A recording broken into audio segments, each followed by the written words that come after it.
Բարև ձեզ, եթերում տարածաշրջան հաղորդաշարն է։ Այստեղ մենք քննարկում ենք աշխարհաքաղաքական իրադարձություններ եւ գործընթացներ, որոնք անմիջական ազդեցություն ունեն մեր տարածաշրջանի եւ Հայաստանի Հանրապետության վրա։ Թեման, որ այսօր քննարկման համար առանձնացրել ենք, վերաբերում է խաղաղության գործընթացի ընկալմանը հայկական եւ ադրբեջանական հասարակությունների կողմից եւ երկու հասարակություններին մատուցվող պետական նարատիվներին։ Թեմայի քննարկման համար սիրով հյուրընկալել ենք Արար հիմնադրամի տնօրեն, սոցիոլոգ Արմեն Խաչիկյանին եւ ադրբեջանագետ Անժելա Էլիբեգովային։ Շնորհակալություն հրավերը ընդունելու համար եւ սկսելով մեր այսօրվա քննարկումը, պարոն Խաչիկյան, եթե փորձենք հասկանալ հայ հասարակության տրամադրությունները խաղաղության գործընթացի հետ կապված, որտեղ ակնհայտ է եւ հայ հասարակության մեջ եւ ադրբեջանական հասարակության մեջ կան որոշ դիխոտոմիկ երևույթներ հասարակություններում տարբեր է խաղաղության գործընթացների, այսպես կոչված խաղաղության գործընթացների ընկալումը, պետական տարբեր նարատիվներ են նրանց մատուցվում եւ այստեղ կարեւոր է հասկանալ հասարակությունը բնականաբար միանշանակ գնահատականներ տալ չեն կարող, բայց հասարակություններն հիմնական տրամադրությունները ինչպիսին են, եթե փորձենք այսպես հայացք հասարակության ներսից, ապա ձեր դիտարկումները հայ հասարակության մոտ ձևավորված տրամադրությունների վերաբերյալ խնդրեմ։ Շատ լավ, շնորհակալություն։ Նախ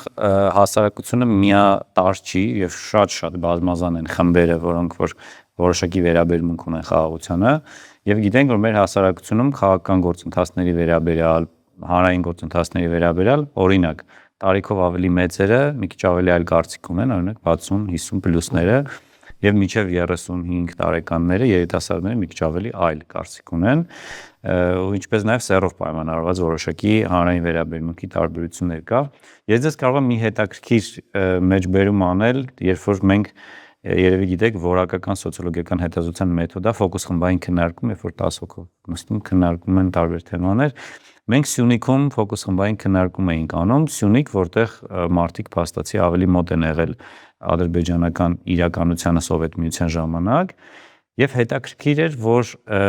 այնտեղի տարեցները 55 պլյուս տարեկի օրինակ կանայք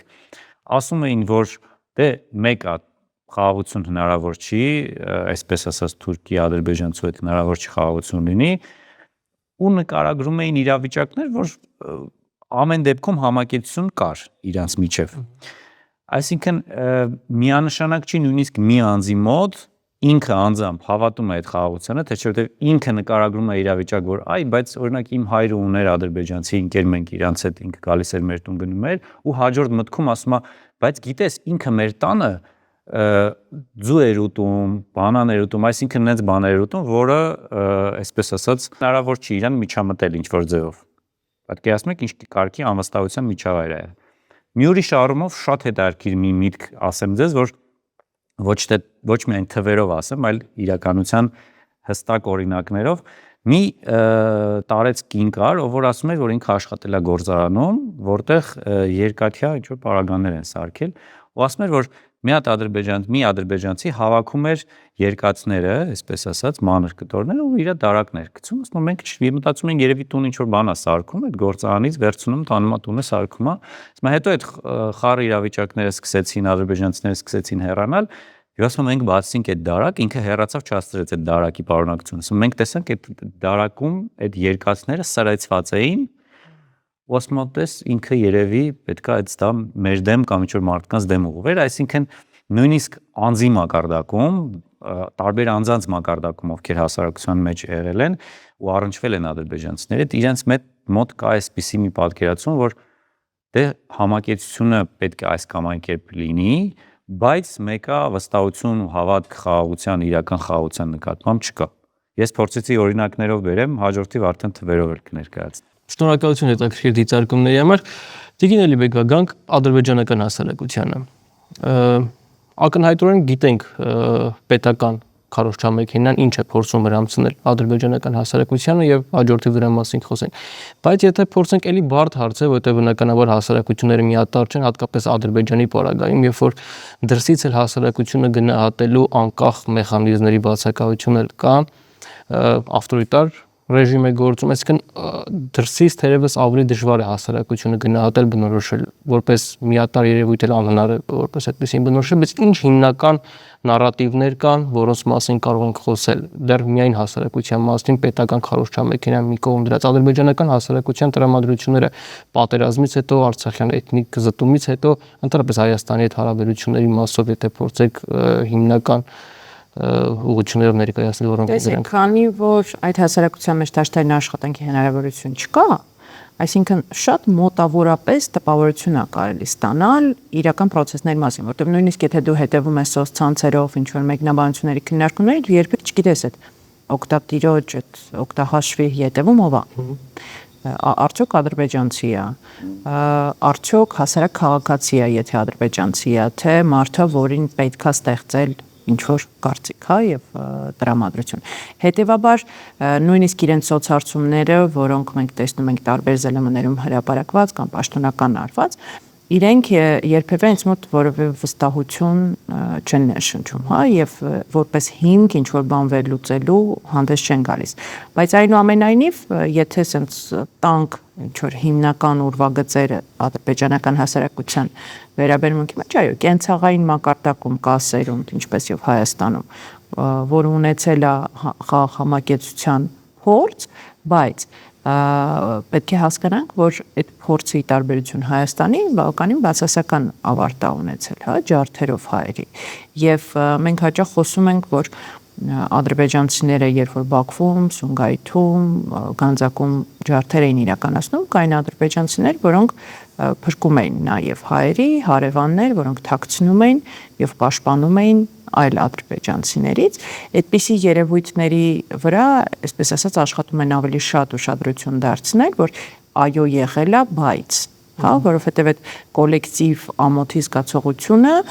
իրենք փորձում են քողարկել նրանով, որ դե իրականում դա հենց հայերն էին կազմակերպել, մենք կապ չունենք, եւ նույնիսկ եթե մենք կապ ունենք, բայց մենք նաեւ փրկում ենք, հա, այսինքն այդ ստիգմատիզացված արդեն վերաբերմունքը համակեցության վերաբերյալ նույնիսկ սովետական շրջանում ինքը խեղված է, այսինքն այդտեղ դուք նույնիսկ եթե փորձեք ինչ որ դրական օրինակներ հիշել, իրանք կապված են լինելու նրա հետ, որ հայերի հանդեպ եղել է բռնություն, որին մենք փորձել ենք պաշտպանել, հա։ Դա մի կողմ։ Երկրորդը, ինչ վերաբերում է ընդհանուր այս պահի դրությամբ համակեցության վերաբերյալ դիրքորոշումներին, որոնք կան ադրբեջանական հասարակության մեջ։ Նախ կամաց դա տեսանելի է, որ իջնում է այդ էյֆորիայի մակարդակը։ Պատերազմում հաղթանակի դա արտահայտվում է տարբեր ձևերով եւ նույնիսկ պաշտոնական մակարդակով արդեն դա զգացվում 5 տարիների ընթացքում, ինչպես օրինակ իրենց պատերազմի վետերաններ կամ հաշմանդամներ եւ իրենց հանդեպ վերաբերմունքը հասարակության եւ ուշադրության կենտրոնում պահելը եւ հերոսացումը առաջին երկրորդ տարին եւ հետո կամաց-կամաց այդ մարդկանց մոռացության մատնելը մինչեւ հասավ նրան, որ այնտեղ մասսայական այսպես շքերթ եղավ, հա, ճակերտներում շքերթ ինքնասպանությունների վետերանների, որոնք այդ սոցիալական բեռը եւ հոգեբանական պոստպատերազմական այդ տրավմաները չէին կարողանում հաղթահարել եւ մնացել էին միայնակ։ Այդ ամբողջ փառքի եւ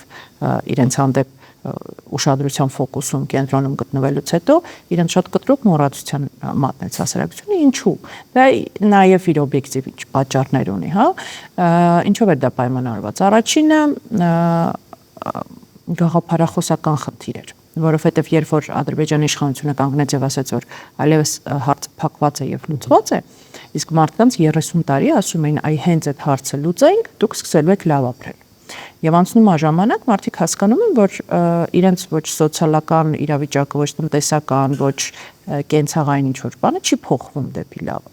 Եվ հիմա իշխանությունը իրենց սկսում է համոզել, որ եւս 30 տարի դուք էլի լավ չեք ապրելու, որտեղ բոլոր փողերը մենք ծախսել ենք օկուպացված տարածքների վերականգնման եւ մարդկանց այդտեղ բնակեցման վրա։ Պրոցեսը շատ դանդաղ է գնում, թանկ է, ականազերծումն է բավականին ծախսատար։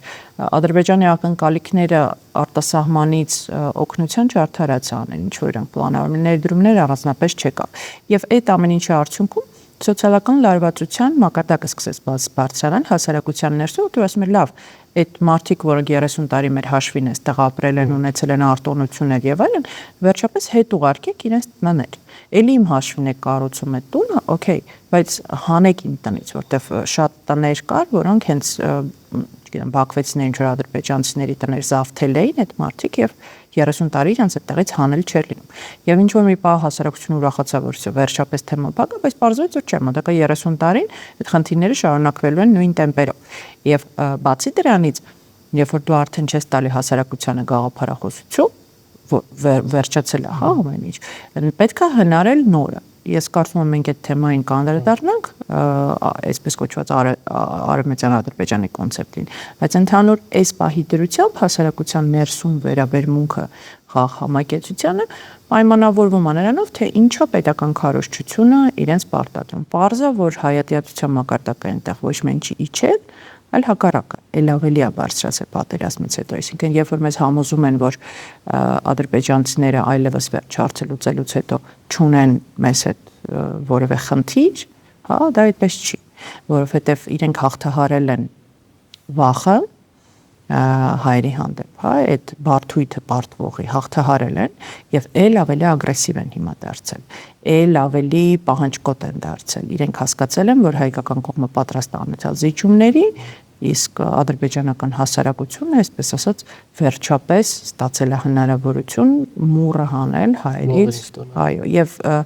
ոչ միայն մեր տարածաշրջանում, այլ մեծ հաշվով ամբողջ աշխարհում, որտեղ կա սփյուռք։ Շնորհակալություն։ Հասարակություններին անդրադարձից հետո փորձենք քննարկել պետական քաղաքականությունը եւ Հայաստանի Հանրապետության եւ Ադրբեջանի պարագայում եւ հասկանանք, թե պետական քաղաքականության անկալումը հասարակությունների կողմից ինչ էլի ելնելով են նախատրամադրվածությունից, որ հասարակությունը 1-2 բնորոշիչով չեն կարող նկարագրել, որտեղ խիստ բարդ երևույթ է, բայց ձեր սոցիոլոգիական վերջին հարցումներին եթե փորձենք անդրադառնալ, Հայաստանի Հանրապետության իշխանությունների դիրքորոշումը այս հարցում ակնհայտ է, որ Ղարաբաղյան հիմնախնդիրը որպես այդպիսին փակված է, սկսվել է խաղաղության ժամանակաշրջան, այստեղ մենք մի կողմ դնենք խնդրի օբյեկտիվ վերլուծությունը քաղաքագիտական տեսանկյունից, հասարակություններում ընկալումը, հայ հասարակությունը, որոնք այսքան զգում է, որ խաղաղություն է կամ մոտալուտ է արդյոք խաղաղության զգացումը կամ ընկալումը հայ հասարակությունը։ Շնորհակալություն, որոշ հատված այո, բայց մեծամասնությունը ոչ, ես ուղղակիորեն մեջբերեմ հետազոտությունից հատված, Ադրբեջանի հետ հնարավոր է արդյոք կային երկարատև խաղաղություն հաստատել, հարցը հնչել է Հայաստանի բոլոր մարզերում, Հայաստանի վիճակագրական կոմիտեի տված տվյալներով ստացված հետազոտական ընտրանքին ուղղված հարցի միջոցով եւ արդյոք հնարավոր է Ադրբեջանի հետ կան երկարատև խաղաղություն ունենալ, 69%-ը պատասխանել է ոչ եւ շուրջ 70% եւ ընդամենը 30.5%-ն է պատասխանել այո։ Այստեղ էլի փորձենք բացել, թե որ շերտերն են ավելի հակված դեպի այոյի կամ ոչի, ավելի շատ խաղաղության հակված չեն երիտասարդները, ինչքան տարիքը փոքր, այդքան ավելի խաղաղության ավելի քիչ են հակված, ինչքան դեպի ավելի մարզաբնակ, այդքան ավելի քիչ են հակված խաղաղության, սա ինչ որ առումով նաև ցուցիչ է, թե եթե տարիքին ենք նայում, տարիքով ավելի մեծերը, քանի որ ունեցել են սովետական փորձառություն այս կամ այն կերպ համակեցության, որևէ կերպ համակեցության, նրանք ավելի փոքրինչ ավելի իրատեսական են համարում, բայց այդուհանդերձ ֆիքսենք, որ 70%-ը դա մեծամասնությունն է, որ Ադրբեջանի հետ չի հավատում, որ հնարավոր է կային երկարատև խաղաղություն լինի։ Եվ եթե քանի որ հաղորդաշարի անունը տարածաշրջան է, փորձենք նաև քաղաքագիտական կոնտեքստում մի այլ հարց ներկայացնենք ձեր դատին, ուրեմն հարց հնչել հատկապես օգոստոսին Թրամփի միջնորդությամբ կնքված համաձայնագրից հետո Թրամփի միջնորդությամբ կնքված համաձայնագիրը կբերի արդյոք իրական խաղաղություն եւ հարցվողների 33.7%-ն ասել է այո եւ 65.1%-ն ասել է ոչ։ Ընդ որում, եթե ոչ է պատասխան, այսինքն չի հավատացել Թրամփի միջնորդությամբ խաղաղությանը հասարակության 65.1%-ը, ապա Z generation-ը, այսինքն Z սերունդը, իդեպ իմ ամենասիրած սերունդն է, 10-ից 28 տարեկանները 75%-ը չի հավատում Թրամփի միջնորդությամբ իրական խաղաղությանը, այսինքն երիտասարդների շրջանում էլ ավելի սուր է։ Նրանք ովքեր ապագան ձևավորողներ են, Նրանք ովքեր իրենք են տեսնելու իրենց մաշկի վրա զգալու այդ խաղաղության թե դրական, թե բացասական հետևանքները եւ բացասական հետևանքները ցավոք սրտի նաեւ 5-5000 զոհ իրենց ընկերներից է եղել, իրենց ծանոթներից է եղել, իրենց տարեկիցներից է եղել ու ըստ էության եթե իրենք չեն հավատում այդ խաղաղությանը, ինձ թվում է դա շատ կարևոր ազդակ է, բայց վերադառնալով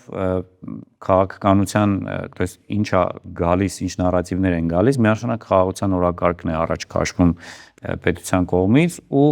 արձանագրենք, որ դա արդեն շուրջ գրեթե մի տարի եւ ավել է թեման շրջանառվում է, բայց մենք ընթացքում այս միակ հետազոտությունը չի որ անում ենք, մենք երամսյակը մեկ հետազոտություն ենք անում ու այս թվերը գրեթե չեն փոփոխվում, այսինքն միշտ մոտ 70%-ը պլյուս մինուս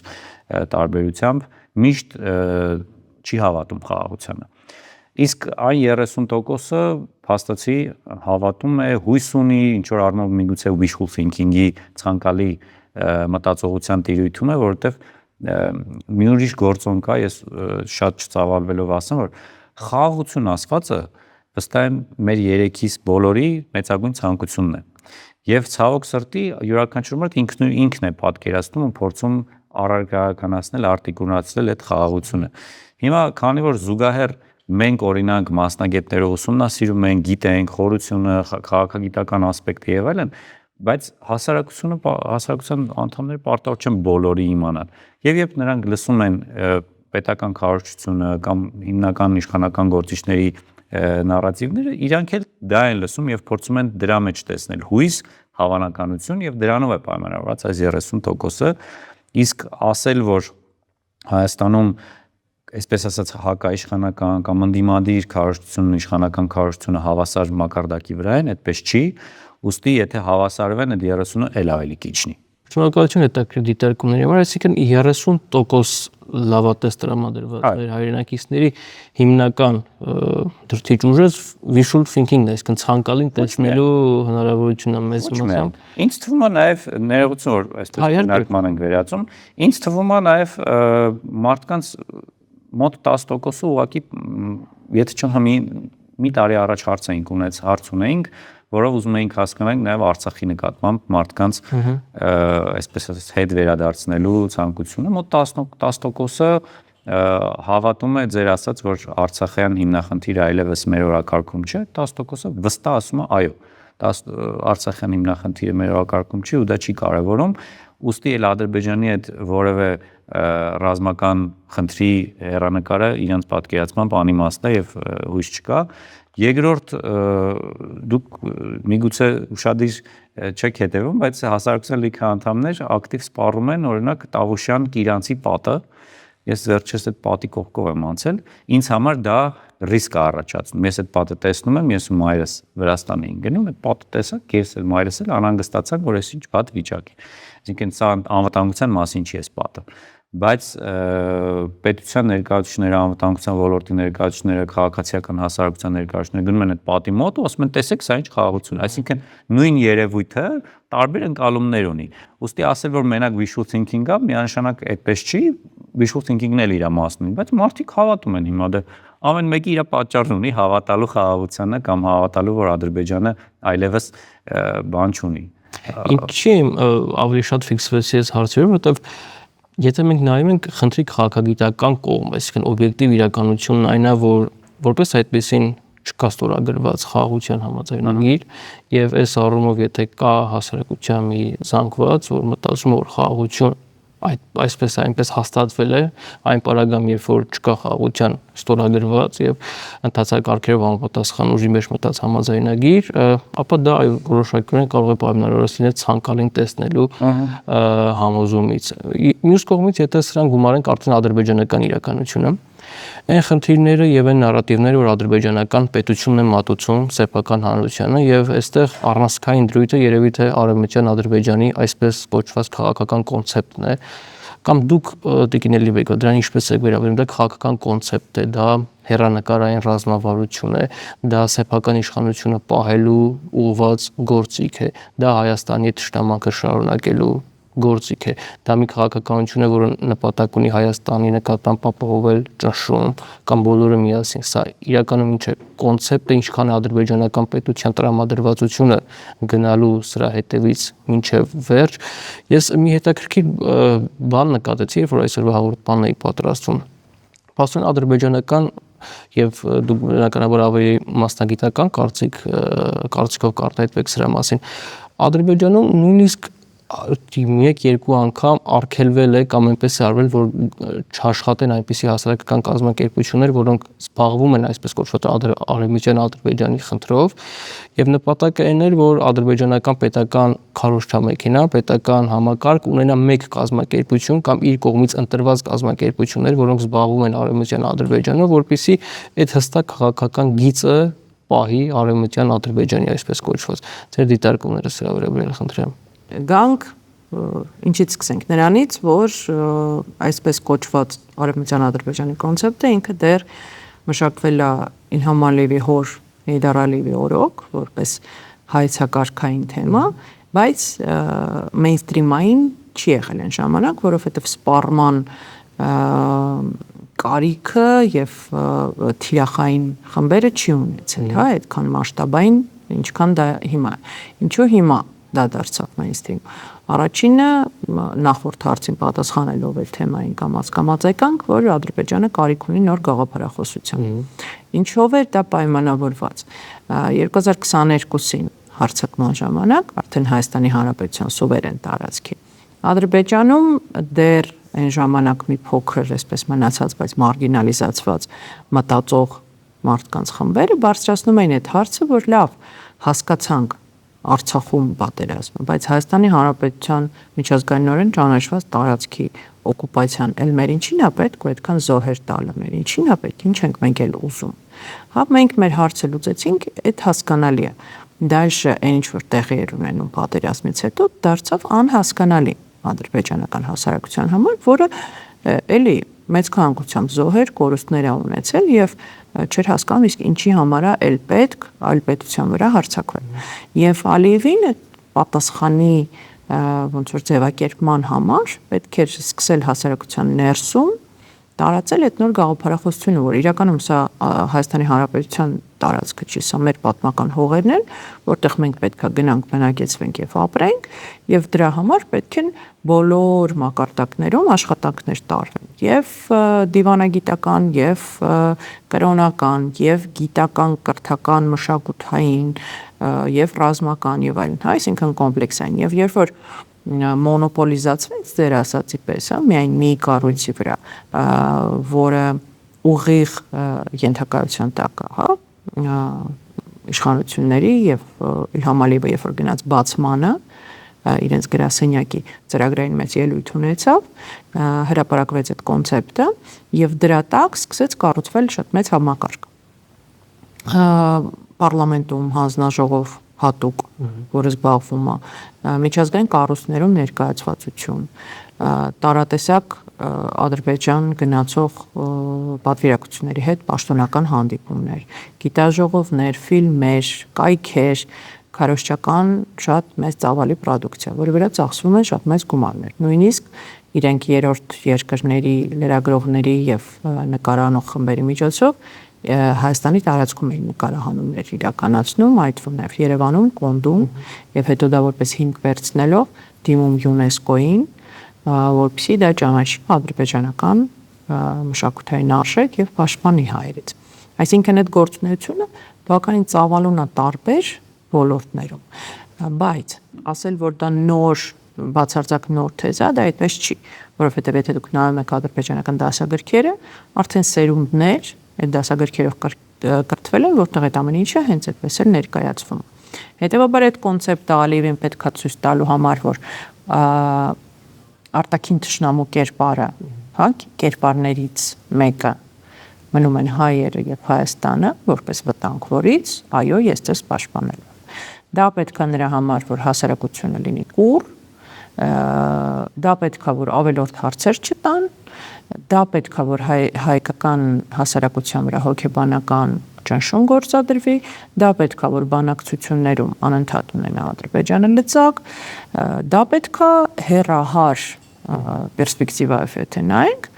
այդ թվում նաև հնարավորության դեպքում իրագործել։ Իսկ այդ իրագործման բոլոր փուլերը եւ ծրագրերը շատ մանրակրկիտ գրված են, այսինքն իրենք դա մեզնից չեն էլ թաքցնում։ Ուղղակի պետքա տեսնել, ինչպես են իրենք հետևողականորեն իրականացնում այդ ամեն ինչը եւ գնում դեպի այդ պլանը իրագործում։ Այո, դա մի տարվա հարց չի, բայց դա չի նշանակում, որ պետքա դրան վերաբերվել անլուրջ, որովհետեւ մենք էլ տեսնում ենք, որ Հայաստանի իշխանությունները շատ խուսափողական դիրքորոշում ունեն հարցում, հա, իրենք երբևէ չեն ասում ոչ, ադրբեջանցիները այստեղ չեն բնակեցվելու, իսկ ռիսկերը ոչ միայն չեն բարձրաձայնում, այլ փորձում են հակառակը լրացնել, իսկ միջին վիճակագրական հայ մարդը ինքը դժվար է իրան պատկերացնում, առավել եւս ես կարծում եմ մեր սերնդի, հա, ով այդ համակեցության օրինակը չունի, երբ որ մի օր արթնանաս դիմացի հարևանը ադրբեջանցի է, երեխայիդ մանկապարտեզի խմբում ադրբեջանցի երեխաներ են, որոնք դաստիարակվել են հայատյացության մթնոլորտում, որոնք ստացել են արդեն այդ ատելության եւ կոնֆլիկտայնության բազան դեռ ընտանիքից տնից, դպրոցից եւ այլն, քարոզչությունից, որտեղ Ադրբեջանում ալտերնատիվ տարբերակ չկա։ Քեզ մանկապարտեզից սկսած եւ մենք հաճախակի տեսնում ենք, չէ՞, այդ տեսաձայնագրությունները, այնտեղի խաղերը, դպրոցներում, մանկապարտեզներում հայատյացության դրսևորումները։ Այսինքն մանկապարտեզից դու գնում ես դպրոց, դասագրքերում նույն բանն է, հետո գնում ես բուհ նույն բանն է, կարդում ես ԶԼՄ-ներ նույն բանն է, պաշտոնական լրահոսը նույն բանն է, գիտությունը նույն բանն է, այսինքն դու կրիտիկական մտածողություն եւ ալտերնատիվ կարծիք ունենալու շատ քիչ շանսեր ունես, եթե դու մեծանում ես Ադրբեջան։ Եվ այդ այսպես ասած զարյաժնի բացասական էներգիայով հասարակության ինչ որ մի հատված կարա գա կոմպակտ բնակեցվի եւ լինի պաշտպանված, որովհետեւ իրենց պահանջներից մեկն է, որ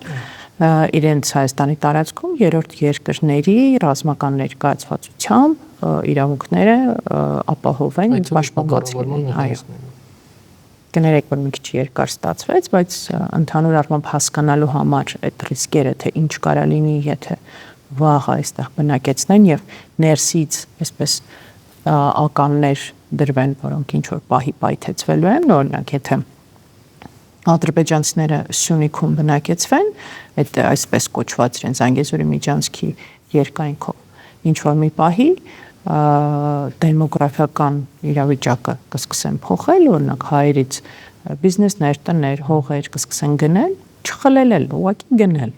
Եվ ինչ որ մի պահից մենք սկսենք հասկանալ, որ հայաթափվում են շուրջը տարածքները եւ գյուղերը։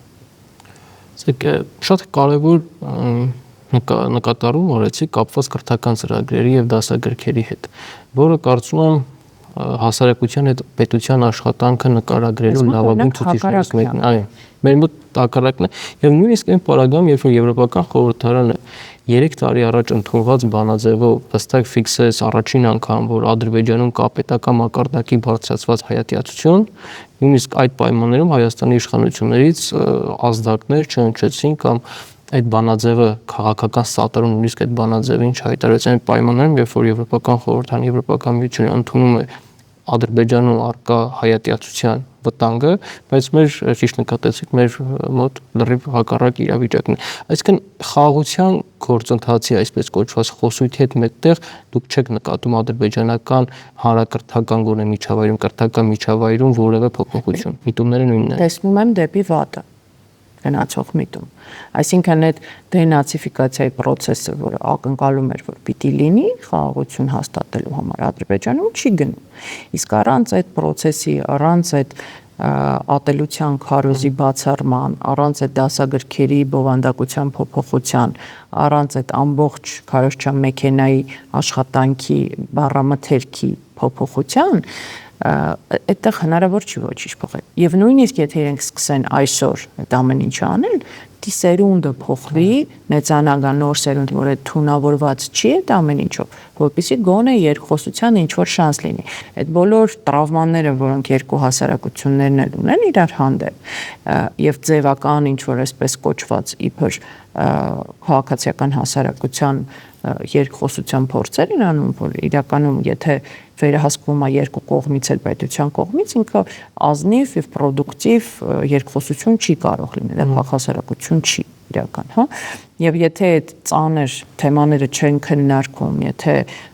բարդ հարցեր չեն բարձրաձայնվում, ուղղակի քննարկվում է,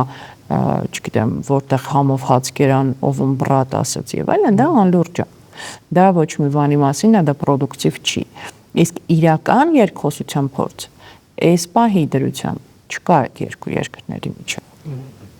Եթե կարելի է մի դերքում ան, քանի որ մենք խոսում ենք այսպես ասած ադրբեջանցիների եւ հայաստանցիների համակեցության կամ վերադարձի մասին, մի բան ասեմ, էլի։ Ուրեմն թե Հեյդար Ալիևը, թե Իլհամ Ալիևը մինչև Արցախի կորուստը ասում էին, որ փաստացի Արցախում պետք է ապրեն ադրբեջանցիները, դա ադրբեջանական համայնքներ են եղել նախկինում, ապրել են, թող ադրբեջանցի գան Արցախում ապրեն։ Կամ պահանջ էին դնում ամեն դեպքում եւ համարցակ պնդումներ էին անում եւ այլն։ Դրանի պատասխան Հայաստանից շատ քիչ էր լինում, որ ասում էին իսկ Սումգայիթը, իսկ Գանձակը, իսկ Բաքուն, որի ճարտարապետությունը Տիկին Էլիբեգովան կասի կամ իր լիքը ենթակառուցվածքներ ինչքան են հայերը զարգացրել եւ ձևավորել։ Հետո իրանք այդքան ասեցին համարցակ նախաձեռնող եղան, պահանջատեր եղան, հետո պատերազմով եւ այլ ճանապարհներով, նաեւ Հայաստանի կամազուրկ լինելու հետևանքով վերցրեցին Արցախը, հիմա էլ պահանջը ավելի են մեծացնում։ Escalation ladder են, չէ՞, ասում, էսկալացիոն աստիճան, ավելի ուժեղացին էսկալ։ Հիմա այս անգամ էլ Հայաստանի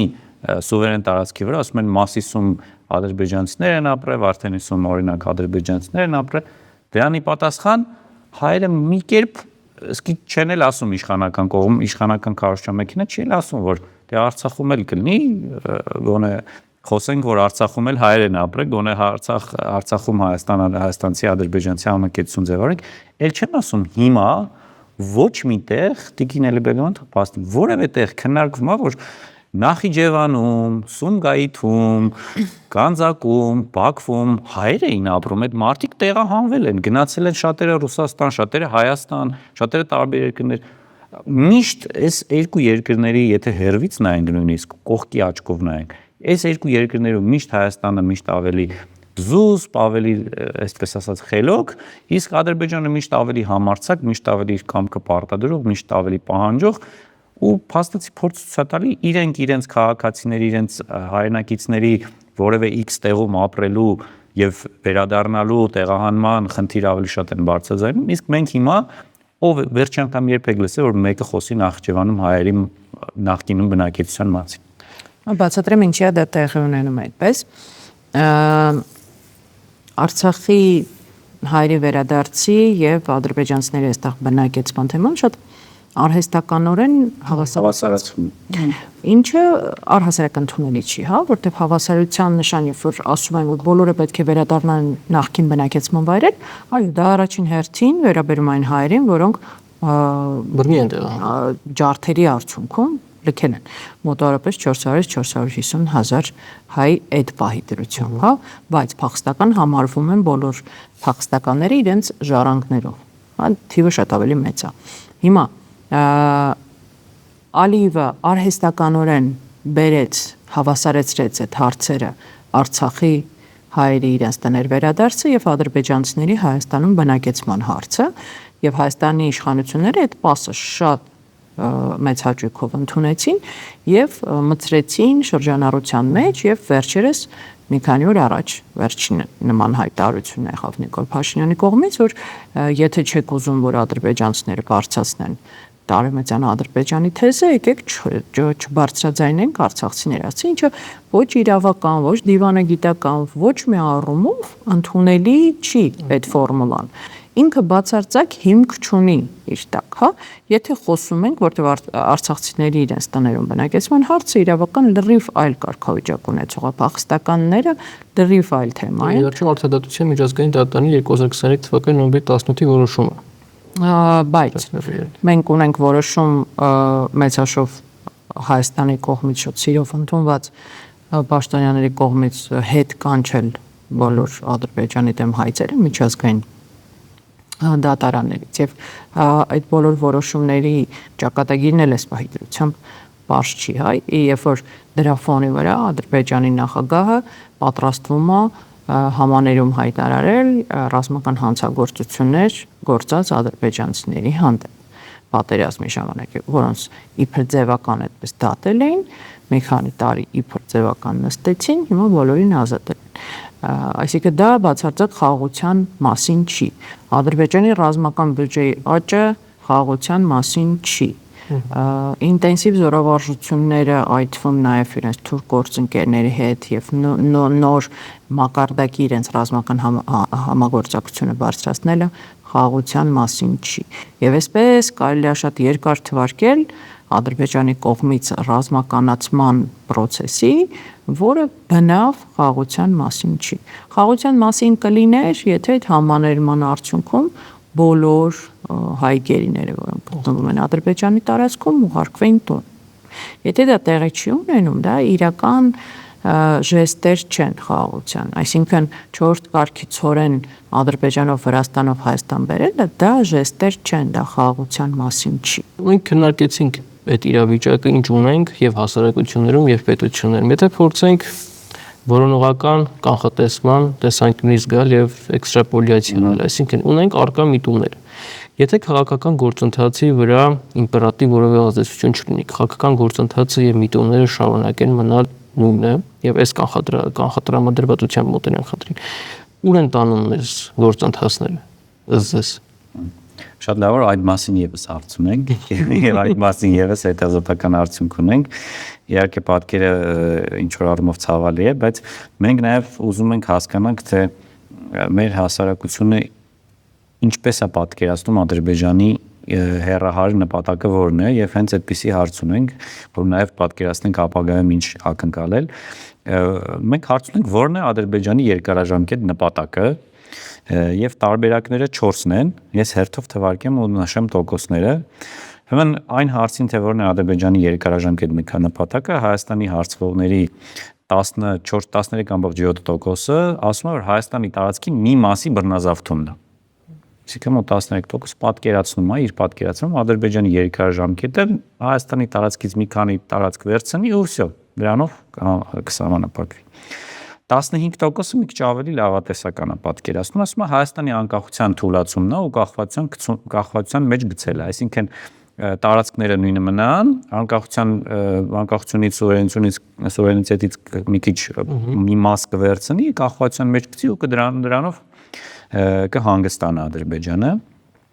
17.4%-ը մի քիչ ավելի լավատես է, որ Ադրբեջանի վերջնական նպատակը խաղաղ հարաբերություններն են, տնտեսական համագործակցությունը եւ այլն։ Եվ ամենամեծ պրոպորցիան 48.5%-ը կարծում է, որ Ադրբեջանի երկարաժամկետ նպատակը Հայաստանի Հանրապետության ամբողջական ոչնչացումն է։ Այսինքն այս պայմաններում հասարակության շուրջ մոտ կեսը կարծում եմ Ադրբեջանի երկարաժամկետ նպատակը էթնիկ, քաղաքակրթական առումով Հայաստանի ոչնչացումն է ու այս կոնտեքստում խոսել ապագայի մասին, խոսել խաղաղասիրական ապագայի մասին, ինձ թվում է անիմաստ է եւ նույնիսկ այն մարդիկ, ովքեր այս կամ այն կերպ հավատում են խաղաղությանը, ոչ թե պատկերացնում են, որ խաղաղությունը կլինի երկարաժամկետ մշտական եւ Ադրբեջանը այսպես ասած ձերբազատվի իր ագրեսիվ քաղաքականությունից, ռետորաբանությունից, այլ պարզապես պատկերացնում են ինչ որ մի կերպ միգուցե արտաքին գործոնները, տարածաշրջանային գործոնները այսպես ասած կմեղմացնեն նրա ախորժակը, բայց ամեն դեպքում հայաստանցիները եւ հայ հասարակության հիմնական պատկերացումն այն է, որ Ադրբեջանը ինչքան ախորժակ ունենա, այդքան փորձելու է, այսպես ասած, խժռել Հայաստանի թե սուվերենիտետը, թե տարածքները, թե Հայաստանի ռազմական եւ բոլոր հնարավոր ռեսուրսները։ Ոստի եթե որպես ամփոփենք այս մասը, հասարակության մեջ չկա այն կարծիքը, որ Ադրբեջանը ինչ որ առումով այսպես ասած խաղաղասեր է դառնալու, իր վերջնանպատակը չի լինելու Հայաստանի դեմ ագրեսիան։ Պարզապես հայաստանցիների հիմնական մտածմունքն է, որ մինչև այժմ կամ սրանից հետո, եթե Ադրբեջանը ռազմական գործողություններ չանի, ապա դա ինչ որ արտաքին գործոնների արդյունքում Հայաստանի որոշակի ռեսուրսներ ունենալու հաշվին եւ ոչ թե այսպես ասած, այո, քաղաքական կամքի, բարեկրթության, քաղաքակրթական բարձր արժանապատվության եւ արժանինքների հաշվին էլ ուղղակի իր հանգամանքների բերումով, որը իրենցից կախված չէ։ Այս է հիմնական հանրային պատկերացումը եւ եթե թույլ կտակ մի դիտարկում էլ անեմ, էլի փորձեմ կիսվել մի քիչ ավելի առօրեական դիտարկումներով, ինչ տեղի ունեցավ փաստորեն, մենք ունեինք մոտ 20 տարի իշխանություններ, ովքեր ստատուս քվո էին պահում, ժամանակ էին ձգում, փորձում էին պահել իրավիճակը, իսկ հասարակություն, որը ամեն դեպքում դժգոհ էր, դժգոհություններ ուներ տարբեր թեմաներից, այդ թվում նաեւ սոցիալ-տնտեսական, եւ նույնը Ադրբեջանում փաստորեն։ Ադրբեջանում էլ կան միջև հիմա այսպես ասած իշխանություններ, որոնց նկատմամբ դժգոհությունը Տիկին Էլբեգովան ասում է, որ բավականին բարձր է, եւ բայց չարտահայտված է, եւ նրանք էլ հիմա փորձում են պահել իրենց ունեցածը մի բան էլ ավելացնել։ Բայց ինչ տեղի ունեցավ 18 թվականին, փաստացի տեղի ունեցավ, որ 2018-ին ունեցանք մի քիչ ավելի անփորձ իշխանություններ եւ անփորձությունից կամ քաղաքական այսպես ասած անցյալից հրաժարվել կամ դբանակցային ընդհանուր պատմությունից հրաժարվել եւ զրո կետից սկսելու արդյունքում ադրբեջանցիները ու իշխանությունները հասկացան, որ այստեղ լավ շանս կա եւ իրենց նպատակը իրագործեցին եւ հայաստանցիների շրջանում իդեպ նաև ինձ մոտ էլ որպես հասարակության ներկայացուցիչ կամ այսպիսի երազանք, պատկերացում, կանխատեսում, ակնկալիք, որ հավանաբար Ալիևի եւ իր կնոջ աղջիկների եւ տղայի դինաստիան անվերջանալի չի եւ ինչ որ պահի այնտեղ էլ այդ սոցիալական բունտը կամ դժգոհությունը իր դրսևորումը կունենա, չնայած այդքան ընդդիմադիրների ճնշմանը եւ այնտեղ էլ ինչ որ փոփոխություն կլինի եւ միգուցե այնտեղ էլ մի այսպես ասած անփորձ իշխանություն կգա եւ այդ ժամանակ에 մենք կօգտվենք եւ ձեզ ասեմ, սա շատ տարածված է հատկապես այդ visual thinking-ի կոնտեքստում, ես էլ այդ հույս ունեմ, որ հավանաբար ինչ որ մի օր քաղաքական իշխանության փոփոխության արդյունքում հնարավոր է Ադրբեջանում որոշակի պրո-հայկական հեռանկարներ բացվեն, այդ Տիկին Էլբեգովան ավելի լավ կասի էլի։ Ես իմ խոսքում փաստորեն նաև հարցեր եմ տալիս դες փոխարեն։ Հեռանկար բացելու համար Խաչիկյան, դու այստեղ պետք է այդ հեռանկարներին պատրաստվես, որովհետև Ադրբեջանը պատերազմում պարտությունից հետո 30 տարի ռևանշեր որովհետև Ադրբեջանում, այո, նավթային էրան ավարտվում է, իրենք արդեն պաշտոնապես դրա մասին խոսում են, որ հետ նավթային ժամանակաշրջան է սկսում, որին պետք է սովորել, տնտեսական եւ սոցիալական վիճակը այդքան ճոխություններ եւ շռայլություններ չեն կարողանալու իրենց թույլ տան։ Այո, իրենք օգտվեցին այդ պատուհանից, որ իրենց համար բացվեց 18 թվականից սկսած։ Այո, գնալով Ադրբեջանում դանդաղ բայց իրավիճակը բարդանալու է։ Այո, Ադրբեջանում հասարակության սոցիալական բունտը ինչ որ տեղից տրաքելու խողովակներ այս պահի դրությամբ չկան, գոյություն չունեն, որովհետև իշխանությունները վերահսկում են, բայց դա չի նշանակում, որ դա մի օր տեղի չի ունենա, հա, բայց մենք այդ ամեն ինչին պատրաստ չենք։ Այդ է խնդիրը։ Այսինքն եթե դու կողքից դիտորդի տենց կարգավիճակում պոպկորնով նստելու ես հետևես Ադրբեջանում զարգացումներին, այո, դրանից ոչ մի օգուտ։ Ես ձեզ հիշում բայց կներեք էլի թվերիդ անդրադառնալով այն 17%-ը եթե հանում ենք 13-ն էլ 15-ն էլ ու այն 40 քանիսն էլ իրանք 3 խումբն էլ ճիշտ են ուղղակի իրանք նկարագրում են տարբեր փուլեր նույն process-ի Սկզբից այո հետո երկրորդ այո այսինքն այդ 3 խումբն էլ նույն բանի մասին են ուղղակի դրա տարբեր էտապների մասին են 3-ն էլ ճիշտ են հատվածական, բայց ճիշտ է։ Սկզբից դա շատ ավելի մեղմ անելու, տնտեսական էքսպանսիայով կլինի, ազդեցության գործակալներով կլինի, քարոզչությամբ կլինի, հետո մեծ հաշվով արդեն իսկ օկուպացված տարածքներին ավելանալու են նոր օկուպացված տարածքներ կամ եղածի, այսինքն այդ այսպես կոչված անկլավները կամ արդեն օկուպացված տարածքներում ել ավելի ամրապնդվելով առաջ գալը եւ հետո արդեն վերջնական իր վերջին արարին է հենց դա թե հայաստանցիները որն են պատկերացնում վերջնականն է, էլի դեր նշած առաջ, երկրորդ եւ երրորդ փուլերը, որոշները պատկերացնում են առաջին փուլով կավարտվի, որոշները պատկերացնում են երկրորդ փուլով, ասենք մի քանի տարածքներով կավարտի, բայց ավելի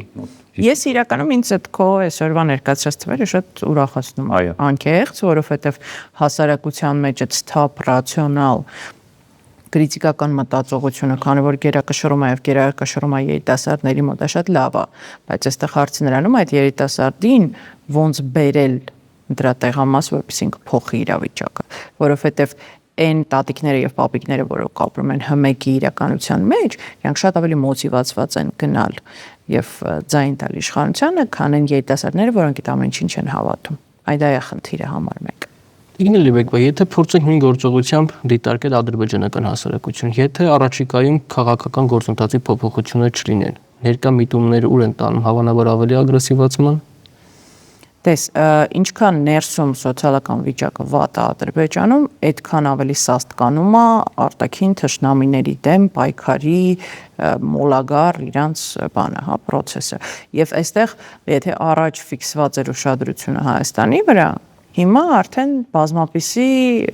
ընտրության հնարավորություն ունեն, հա, միջին վիճակագրական ադրբեջանցիները, ինչ որ փուլում դա Ֆրանսիան է լինում, ինչ որ փուլում հիմա իրանք են փուլում են, որ Ռուսաստանն է, միջև այդ Իրանն էր,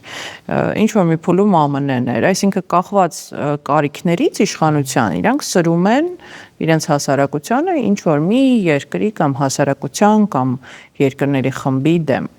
Հա, եւ դա միշտ աշխատող սցենար է, քանի իշխանական քարոզչությունը միջին վիճակագրական ադրբեջանցիներն ասում է, եթե ես չլնեմ, քեզ գալու են ուտեն։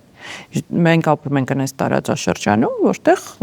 միջին վիճակագրական ադրբեջանցիները հասկանում են վերևից Ռուսաստանի հետ են փչացրել հարաբերություն, ներքևում Իրանի հետ են փչացնում հարաբերություն, այս կողմից հայերն են, Թուրքիան հեռու է,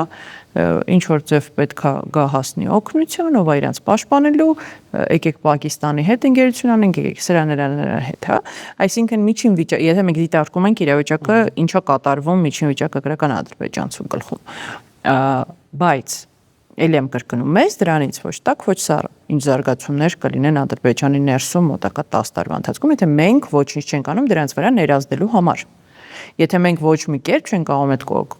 կառավարել այդ process-ները այնտեղ, ուղղորդել, աշխատել ադրբեջանական հասարակության հետ եւ ազդել իրենց դրամատրությունների վրա։ Եթե այդ ամեն ինչը մենք այստեղից չենք անում,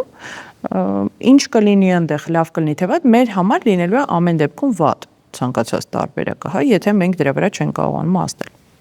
Շատ լավ, շնորհակալություն հարգելի գործընկերներ, շատ հետաքրքիր քննարկման համար, կարծում եմ, որ կարևոր է։ Այսօր մենք փորձեցինք հայացգծել հայ եւ ադրբեջանական հասարակությունների ներսից, քանի որ հաճախ պետական քաղաքականության շրջանակում պետական խոսույթի գնահատման արդյունքում դժվար է հասկանալ հասարակությունների իրական տրամադրվածությունը։ Դրա համար փորձեցինք հասկանալ հայ եւ ադրբեջանական հասարակություններում տիրող տրամադրությունները այսպես կոչված խաղաղության գործընթացին ընդառաջ։ Շնորհակալություն։